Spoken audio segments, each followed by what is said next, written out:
Chapter 61.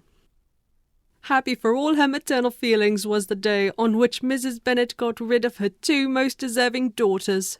With what delighted pride she afterwards visited Mrs. Bingley and talked of Mrs. Darcy may be guessed.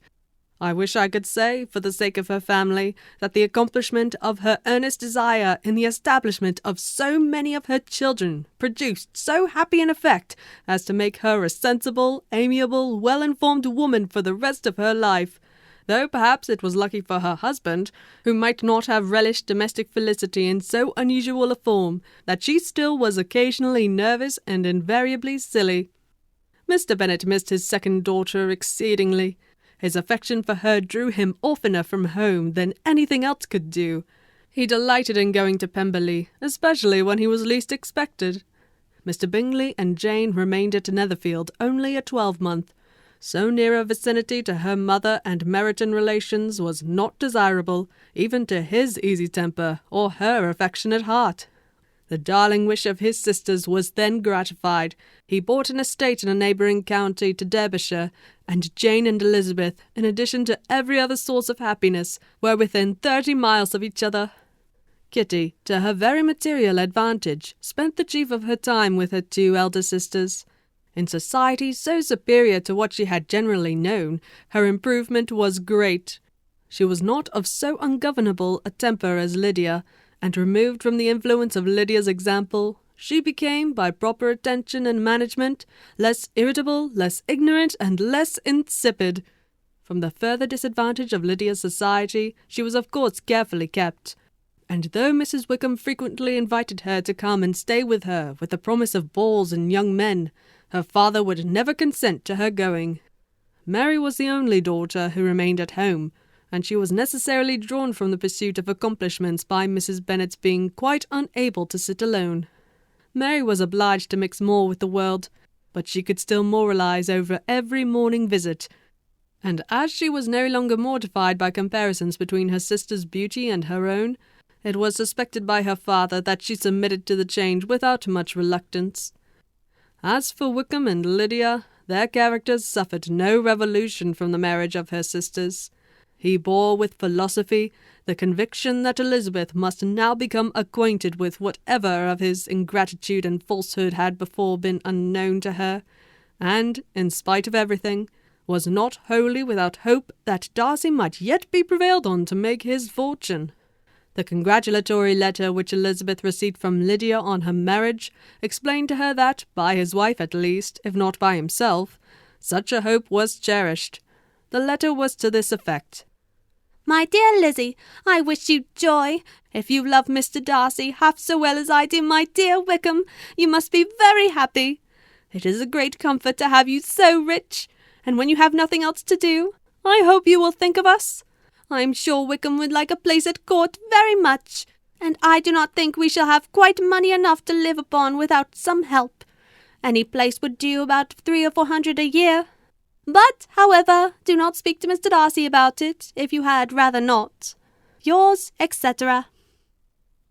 As it happened that Elizabeth had much rather not, she endeavoured in her answer to put an end to every entreaty and expectation of the kind.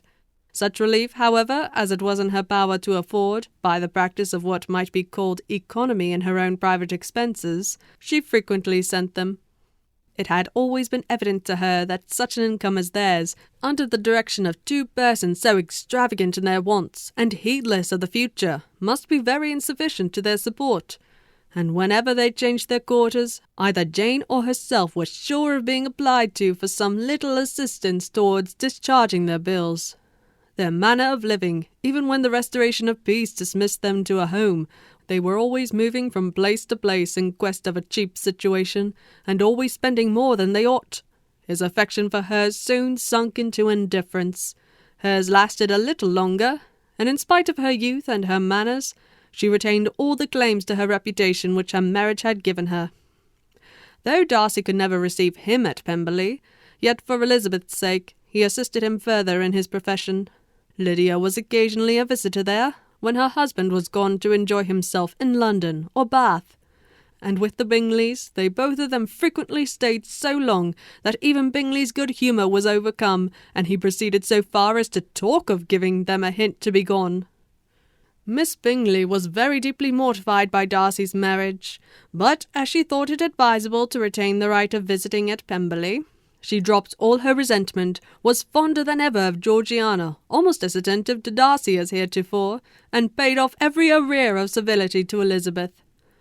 Pemberley was now Georgiana's home, and the attachment of the sisters was exactly what Darcy had hoped to see. They were able to love each other, even as well as they intended.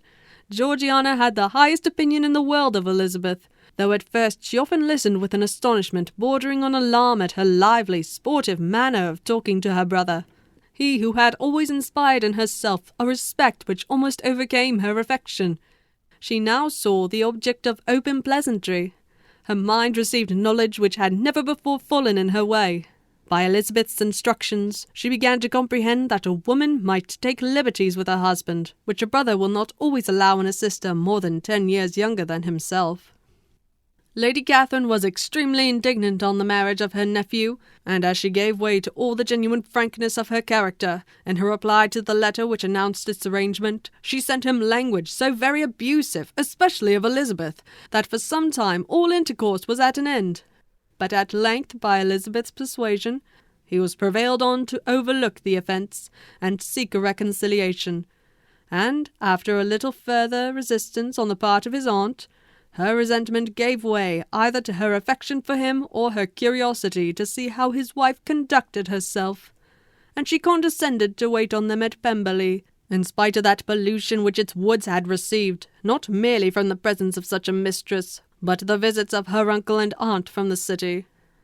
With the Gardiners they were always on the most intimate terms. Darcy, as well as Elizabeth, really loved them, and they were both ever sensible on the warmest gratitude towards the persons who, by bringing her into Derbyshire, had been the means of uniting them. I hope you enjoyed Queen Bee Reads Pride and Prejudice by Jane Austen. Thank you for stopping by, and I hope you keep reading, and may each adventure be better than the last.